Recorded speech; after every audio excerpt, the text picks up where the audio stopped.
Hello dear learners, welcome back to Abit Shiksha. Today's daily news capsule is brought to you by Abit Shiksha. So let us begin. आज की जो important news है वो है first, COP28 calls for transitioning away from fossil fuels. हम सबको पता है COP28 is in news, so every day, each day or the other news में बना रहता है COP28.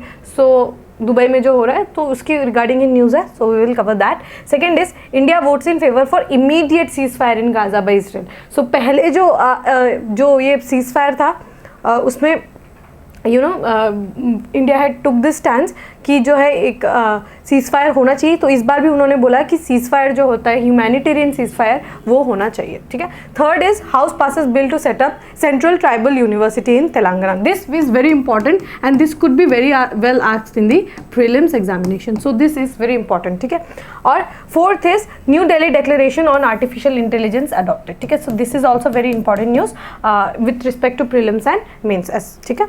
सो एक एक करके सारे न्यूज़ को कवर करते हैं. First news is COP28 calls for transition away from fossil fuels.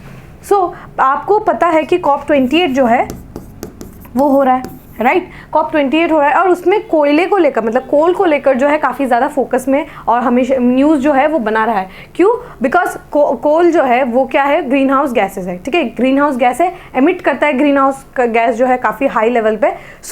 और साथ ही जो है ग्लोबल वार्मिंग का फिनोमिना भी बहुत हाई राइज पे है. सो उसकी वजह से क्या है कि यहाँ पे क्या डिस्कस किया गया है कि हमें अब स्लोली मूव नहीं करना है बट हमें फटाफट ट्रांजिशन कर लेना है. ठीक है. From coal based to non coal based. ठीक है. सो अगर हमें अपने वर्ल्ड को जो है बचाना है देन हमें क्या करना है. यहाँ पे क्या बोला गया है कि IPCC ने जो हमारा international panel for climate change जो है वो उन्होंने ये बोला है कि हमें जो है 43% रिडक्शन चाहिए इन फ्रॉम द 2019 लेवल्स. ठीक है. 2019 लेवल्स में जितना भी एमिशन हुआ है उससे हमें 43% कम चाहिए बाय 2030. तभी जो है हम अपने 2 डिग्री के 1.5 डिग्री के जो मार्क है उसको हम अचीव कर सकेंगे. वरना it would be nearly impossible कि हम जो है इसको अचीव करें. तो आगे रिमेनिंग जो 7 ईयर्स जो आने वाले 2030 तक हमें इतना ज़्यादा काम करना होगा कोल कंजम्पशन एंड कोयल एमिशन को लेकर कि हमें जो है 43% रिडक्शन चाहिए होगा 2019 के लेवल से. 2019 में जितना परसेंट एमिट हुआ था उससे 43% कम रिडक्शन हमें चाहिए होगा. ठीक है. सो ये बहुत इंपॉर्टेंट है. यहाँ पे बात की गई है कोल की कि यहाँ पे जो है रैपिड ट्रांजिशन की बात की गई है. But countries like India we have talk this very much in detail कि countries like India, countries like China who are developing themselves, right. But China is well more developed than what India is. But even though all the countries that are aspiring और they want to develop like Bangladesh, like Sri Lanka and the other countries also those who are eyeing to get developed, उनके लिए ये थोड़ा मुश्किल हो जाएगा. Because कोयला से जो एनर्जी प्रोड्यूस होता है that is very conventional, that is very staple. हमें पता है कोयला जलाएंगे पावर एमिट होगा, पावर जनरेशन होगा तो हमारा जो बेसिक नेसेसिटीज है लाइक राइट टू एनर्जी, ठीक है, जो हमारे पास एनर्जी सिक्योरिटी होना चाहिए, सो वो एमिट होगा. ठीक है. ये हमें पता है. बट हमें ये नहीं पता ना कि जो रिन्यूएबल रिसोर्सेज है लाइक टाइडल एनर्जी हो गया, आपका सोलर एनर्जी होगा, कितना ज़्यादा रिलायबल है वो हमें उसका अंदाज़ा अभी नहीं है, राइट. सो इसके वजह से क्या है कि एक ग्लोबल कंसेंसस जो है वो अभी तक अडॉप्ट नहीं कर पाया है क्योंकि countries like India obviously we want us to develop ourself. ठीक है. हमारा जो है हमें बैलेंस बनाने की ज़रूरत है. बट एंड फेज आउट जो है of all the fossil fuels ये थोड़ा हमारे लिए मुश्किल हो जाएगा. And in all the fossil fuels अगर हम फॉसिल फ्यूल्स में देखें तो सिर्फ कोयला नहीं आता, इसमें ऑयल भी आता है, इसमें शेल गैस भी आता है. तो ये क्या दूसरी कंट्रीज जो इसका प्रोडक्शन करती है क्या उन पे इम्पैक्ट नहीं पड़ेगा? Obviously there would be an impact. But phasing out coal in such a short span of time for countries like India it will be very difficult. Like 7 years में आप चाहते हैं कि हम फेज आउट कर ले, हम रिन्यूएबल एनर्जी की तरफ भी चल जाए, हम अपना टेक्नोलॉजी भी डेवलप कर ले. Now these technologies are very expensive. They need मतलब इसकी बहुत ज़्यादा ज़रूरत है कि हम जो है इसके बारे में साइंटिफिक रिसर्च हो, राइट. उसका कितना जो है कैपेबिलिटी है वो हम उसके बारे में रिसर्च करें. और 7 year is a very short span to phase out coal, to phase out मतलब specially coal in the fossil fuels. So ये हमारे एनर्जी सिक्योरिटी के लिए बहुत बड़ा थ्रेट हो जाएगा. सो इसी की वजह से हम लोगों ने अभी तक जो है उसको फेज आउट करने की बात नहीं की है। एक इंपॉर्टेंट यहाँ पे लाइन क्या लिखी गई है कि अगर हम चाहते हैं कि नेट ज़ीरो हो 2050 तक, हम अगर सारी कंट्रीज़ जो है अगर वो नेट ज़ीरो हो जाती है 2050 तक, तभी हम जो है अपने आप को रोक पाएंगे 1.5 डिग्री सेल्सियस तक, ठीक है। और ये क्या बोला गया है कि अगर हमें 2050 तक न्यूट्रल होना है, कार्बन न्यूट्रल, तो हमें क्या करना होगा, 43% ऑफ 2019 लेवल्स, मतलब हमें जो है इतना रीच करना होगा, कट करना होगा एमिशंस। मतलब अगर हम 100% अगर हम एमिट करते थे, सो इसका -43%, दैट इज़ अराउंड आपका 57% जो है हम सिर्फ एमिट कर पाएंगे बाय 2030, ठीक है। सो ये हमें अपना 100% एमिशन में 43% जो है रिड्यूस करना होगा, तभी हम जो है 1.5 डिग्री सेल्सियस का जो है गोल जो है उसको अचीव हम कर पाएंगे, ठीक है। सो ये एक इम्पॉर्टेंट बात है जो बोला है पैनल ने, दैट इज़ IPCC, ये आपको जानना होगा।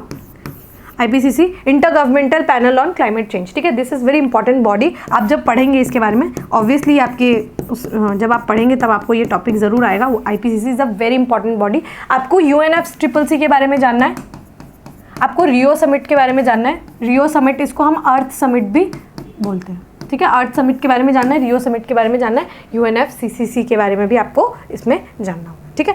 So this is very important, very very very important, ठीक है। सो आई होप इसके क्लियर हो जाएगा। बट जब तक आप you are watching these in news, जब तक COP28 जो है न्यूज़ में रहेगा, तब तक ये ऐसे न्यूज़ जो है बना रहेगा और हम उसको कवर भी करते रहेंगे। Next is India votes in favour of immediate cease fire in Gaza by Israel, ठीक है। सो हमें पता है गाजा स्ट्रिप पे जो है उन्होंने, हमास ने अटैक किया था, एंड उसके बाद अभी तक जो है रिटेलिटरी एक्शन बाय इजराइल चला आ रहा है। बहुत सारे सिविलियंस का डेथ हो गया है। The number is very very high and the number of children is very very high, ठीक है। एक number of children, number of infants, ठीक है, number of children that are orphaned, mothers have lost their child, ठीक है। Parents have become parentless, मतलब उनके जो है पेरेंट्स का भी डेथ हो गया है, ठीक है। So it's a very crisis like situation what is happening in Palestine. इसीलिए यहाँ पे क्या बोला गया है कि इंडिया ने क्या वोट किया है UN जनरल असेंबली में क्या फेवर क्या है, एक इमीडिएट सीज फायर होना चाहिए, एक इमीडिएट सीज फायर होना चाहिए, ठीक है। अगर हमें देयर विल बी फाइट्स, ठीक है। फाइट्स जो है एक देश दूसरा देश का जो है बॉर्डर में, सीमा में घुसेंगे, फाइट्स होंगे, ठीक है। बट हमें क्या देखना है कि ह्यूमैनिटी पे असर ना पड़े, ठीक है। It's always about humanity at the last, ठीक है। जो बचेंगे वो लोग इनोसेंट लोग हैं, वो जो एंड में जो सफ़र करते हैं, those are innocent people, they don't know about politics, they don't do politics, but जो है सबसे ज़्यादा ब्रंट किसको फेस करना पड़ता है, those innocent lives, those small childrens that roam around the streets, they have to face the brunt of it, ठीक है। सो इसकी वजह से यहाँ पे एक इमीडिएट सीज फायर की बात की गई है गाजा में, कि हम लोगों को जो है आप बॉम्ब ना करें, उनके घरों में आप बॉम्ब ना करें, ठीक है।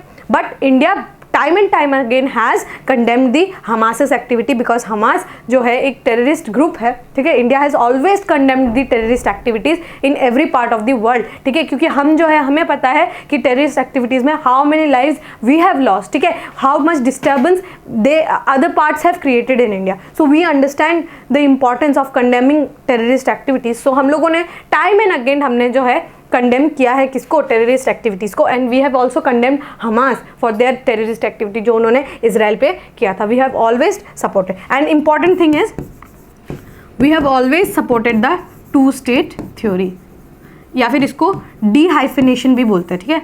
अगर आप यहाँ पे एग्जाम पे कहीं पे आपने देख लिया डी-हाइफिनेशन या फिर 2 state theory is related to which 2 countries, then you can take Israel, Palestine, sorry, and dehyphenation, मतलब कि हमें जो है इस dehyphen like this, we think कि इजराइल और पैलेस्टाइन जो है एक ही है उनका इशू, बट उनको हमें सेपरेटली, मतलब ये हाइफिन को हटा के हमें अलग, इजराइल अलग होना चाहिए, पैलेस्टीन को हमें अलग तरीके से हमें देखना चाहिए। So dehyphenation theory is related to Israel and Palestine, and 2 state theory is also related to Israel and Palestine, जहाँ पे हम लोगों ने 2 स्टेट थ्योरी को जो है हम लोगों ने हमेशा से ही सपोर्ट किया है। साथ में आपको याद रखना है कि एक कंट्री है जिसने अभी तक वोट, मतलब ह्यूमैनिटेरियन कॉज के लिए इन फेवर वोट नहीं किया, but against the immediate cease fire, मतलब इसराइल के साथ उन्होंने वोट किया है, that is the country of US.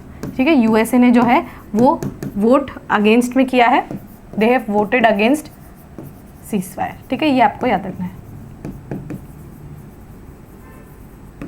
They have voted against the cease fire. Okay, next is the house passes bill to set up central tribal university in Telangana. ठीक है, सो ये है ये एक इम्पॉर्टेंट बिल है जो कि पास किया गया है। This is the first kind of its own central tribal university. ठीक है, सेंट्रल ट्राइबल यूनिवर्सिटी जो है ये एक first one of its kind है। जब 2014 में आंध्र प्रदेश और तेलंगाना का जो विभाजन हुआ था तब ये डिसाइड किया गया था कि हम एक सेंट्रल ट्राइबल यूनिवर्सिटी बनाएंगे।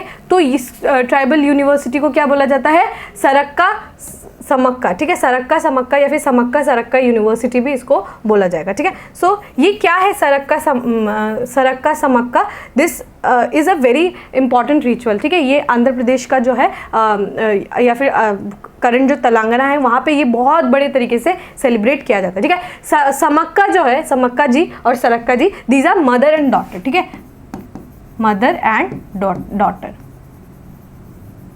This is very important from prelims. Okay, prelims के लिए बहुत इंपॉर्टेंट है। सो समक्का जी जो है उन्होंने पी राजू जी से जो है शादी किया था। ठीक है, समक्का जी ने जो है पी राजू जी से शादी किया था। वो एक थे फ्यूडल चीफ थे। ठीक है, वो उनके पास जो है ज़मीन जायदाद थी, तो वहाँ के वो चीफ हुआ करते थे। ठीक है, ककाटियास जो है उनके वो फ्यूडल चीफ हुआ करते थे। ककाटियास कौन थे, एक डेक्कन में एक डायनेस्टी था, वहाँ के वो फ्यूडल लॉर्ड हुआ करते थे। ठीक है, who ruled around the Warangal area. ठीक है, वारंगल एरिया के वहाँ पे उन्होंने रूल किया। तो सब पी राजू जी और समक्का जी के जो है एक बेटी और दो बेटी और एक बेटा था उनका। सो जो उनकी बेटी थी उनका नाम था सरक्का। ठीक है, सरक्का या फिर सरलम्मा बोलते थे, इसीलिए इनको समक्का सरक्का जो है डुअल के रूप में देखा जाता है, मदर एंड डॉटर के रूप में। ठीक है, तो समक्का जी ने जो क्या किया था, समक्का और सरक्का जो दोनों थे उन्होंने क्या किया था, दे have fought against the local ruler. ठीक है, उन्होंने जो है अपने लोकल रूलर के अगेंस्ट जो है फाइट किया था, जिन्होंने जो है टैक्स इम्पोजिशन किया था। ठीक है, इन्होंने जो है टैक्स इम्पोजिशन किया था, कोल जो है कोल ट्राइब्स है, कोल ट्राइब्स के अगेंस्ट जो है यहाँ पे उन्होंने एक टैक्स इम्पोज किया था। बट वो टैक्स इम्पोजिशन के खिलाफ जो है उन्होंने यहाँ पे उन्होंने फाइट किया था। ठीक है, ये दोनों मदर एंड डॉटर ने समक्का सरक्का जी ने जो है यहाँ पे फाइट किया था। और इसी फाइट के दौरान क्या हुआ था कि जो सरक्का जी जो डॉटर थी वो उनका डेथ हो गया था, और सरलम्मा जी जो मतलब सरक्का जी थे उनको सरलम्मा भी बोला जाता था। सो सरलम्मा जी का जो है डेथ हो गया था और समक्का जी जो थी वो डिसअपियर हो गई थी हिल्स में। ठीक है, तभी से वो कोल जो है ट्राइब है वहाँ की वो देवता के रूप में पूजी जाती है। ठीक है, और इसी पूजा को जो है आगे बढ़ाते हुए हमें देखने को मिलता है जात्रा।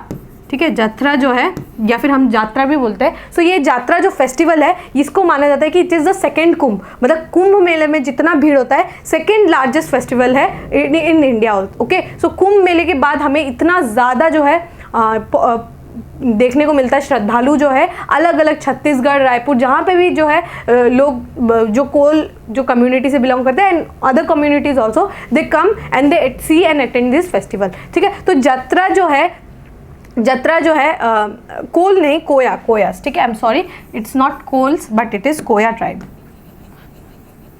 दे have fought against the tax imposition for the Koya tribes. ठीक है, कोया, नॉट कोल्स बट कोयास। ठीक है, आप ये प्लीज़ इसको मेक श्योर करिए कि गलत ना हो। कोया ट्राइब्स के खिलाफ जो टैक्स इम्पोजिशन हुआ था उसके खिलाफ उन दोनों ने आवाज़ उठाई थी। ठीक है, सो ये जो है उन्होंने ये जात्रा जो है उसको कॉमेमोरेट करने के लिए उन्होंने जो है ये जो जात्रा है वो उनको इनके जो उनके जो पावर है, उनके जो है ना विक्टोरियस इतना एटीट्यूड था कि मतलब उनको जो है टैक्स नहीं लगवाने के लिए, उसके लिए ये पूजा, ये जात्रा जो है ये करवाया जाता है। ठीक है, सो ये बहुत इंपॉर्टेंट है। It is this you can see it here, over the period the festival has assumed so much importance, it is believed that after Kumbh Mela the Sarakka Saralamma Jatra attracts the largest number of devotees in the country. Considering the footfall of the festival, the Sarakka Sammakka Jatra was declared as the state festival in 1996। ठीक है, तो 1996 में आंध्र प्रदेश का जो है state festival जो है उसको समक्का सरक्का जो जात्रा जो हम बोल रहे हैं जिसके बारे में, है, तो ये उस फेस्टिवल को स्टेट फेस्टिवल के रूप में भी मनाया जाता है, because this is very very pious for the people who live and who reside there, ठीक है। सो इम्पॉर्टेंट है, आपको याद रखना है, there could be very much chances कि ये क्वेश्चन जो है ज़रूर से आए। सो आपको याद रखना है, it is not Kol tribes but it is Koya tribes, ठीक है। कोया ट्राइब्स का जो है ये पूजा है, बहुत बड़ा पूजा यहाँ पे हमें देखने को मिलता है, ठीक है। एंड समक्का जी जो थी वो मदर थी, और सरलम्मा या फिर सरक्का जी जो थी वो डॉटर थी, ठीक है। Let us move on to the last news for today. The last news for today is New Delhi Declaration on Artificial Intelligence adopted. So we have talked about the global partnership on AI. ठीक है, ये हम लोगों ने कल पढ़ा था कि किस तरीके से India will host the 2024 global GPAI, that is this one, this forum जो है, जो global partnership on artificial intelligence है, तो उसको जो है 2024 में होस्ट करेंगे। सो एक डिक्लेरेशन जो है, डिक्लेरेशन साइन हुआ है, उस डिक्लेरेशन का नाम क्या है, न्यू दिल्ली डिक्लेरेशन, ठीक है। तो ये क्या बताया गया है कि global partnership of on artificial intelligence, ठीक है। सो ये न्यू दिल्ली डिक्लेरेशन जो है यहाँ पे साइन किया गया है कि ये बोले कि एक principles for responsible stewardship and trustworthy AI, मतलब AI का हम इस तरीके से यूज़ करें कि वो एक ट्रस्टवर्दी हो, मतलब ट्रस्ट डेवलप है, एक क्रेडिबल सोर्स से डेवलप है, और डेमोक्रेटिक वैल्यूज़ का जो है यहाँ पे फॉलो होना चाहिए, ठीक है। डेमोक्रेटिक तरीके से जो है हम आर्टिफिशियल इंटेलिजेंस का यूज़ करें, और साथ ही जो है ह्यूमन राइट्स जो है उसको भी हम वायलेट ना करें बाय यूजिंग आर्टिफिशियल इंटेलिजेंस, ठीक है। सो ये एक इंपॉर्टेंट है, यहाँ पे न्यू दिल्ली डिक्लेरेशन जो है साइन किया गया है, and it should be responsible, trustworthy, sustainable and human centered. The use of AI shall be responsible, trustworthy, sustainable and human centered. ठीक है, सो ये इंपॉर्टेंट है। What is GPAI? GPAI क्या है, हम लोगों ने कल भी डिस्कस किया था। यहाँ पे 29 कंट्रीज़ है, मतलब 28 कंट्रीज़ प्लस EU, ठीक है। EU को हम एक के रूप में काउंट करते हैं, तो ये सारे कंट्रीज़ ने जो है यहाँ पे पार्टिसिपेट किया है, ठीक है। सो यहाँ पे बस यहाँ पे आपको याद रखना है कि China is not a part of this, ठीक है। चाइना जो है इसका पार्ट नहीं है, आर्टिफिशियल इंटेलिजेंस जो ये ग्रुपिंग है उसका पार्ट नहीं है, ठीक है। सो 2024 में इंडिया विल होस्ट 2024 में India will host the summit, ठीक है। सो ये आपको याद रखना है, न्यू दिल्ली डिक्लेरेशन एक साइन हुआ है जो trustworthy use of artificial intelligence, उसके लिए जो है इसको साइन किया गया है, ठीक है। सो with this we have come to end of today's daily news discussion. If you have liked this discussion, don't forget to give a like and write down in the comment section. We will meet in the next discussion. Till then, take care and thank you.